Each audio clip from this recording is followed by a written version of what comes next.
భారతదేశానికి ఇది చేత కాదు అని చెప్పేవాళ్ళు తలతిక్కలోళ్ళు అని చెప్పాలి. భారతదేశంలో కార్పొరేట్ కంపెనీలు ఇవన్నీ ఇండియాలో ఎక్కడండి, ఇండియాలో ఎక్కడ కుదురుతుందండి, మన వాళ్ళకి అంత ఎక్స్పీరియన్స్ ఎక్కడండి అన్నారు.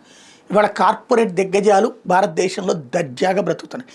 ఆయుధాల తయారీ మనం ఎక్కడ ఏమవుతుందండి అన్నది గతంలో కాంగ్రెస్ పార్టీ కానీ వాళ్ళతో పాటు వాళ్ళ మద్దతుతో ఉన్నటువంటి ప్రభుత్వాలు కానీ ఆయుధాల తయారీలో ఇవాళ అద్భుతమైనటువంటి పురోగతి చూస్తున్నాం. సాఫ్ట్వేర్ ఇంజనీర్లు ఇవాళ ప్రపంచంలో టాప్లో మనమే ఉన్నాం. డిస్ట్రిబ్యూషన్లో ఇక్కడ తయారైన వాళ్ళే నడుస్తున్నారు. అట్లాగే డిజిటల్ ట్రాన్సాక్షన్ ఏకంగా చిదంబరం లాంటి ఆర్థిక మంత్రి చెప్పాడు, డిజిటల్ ట్రాన్సాక్షన్స్ ఇండియాలో ఎక్కడ సక్సెస్ అవుతుంది, సాధారణ పల్లె ప్రాంతాలు ఎక్కువ, చదువు లేని వాళ్ళు ఎక్కువ అన్నటువంటి.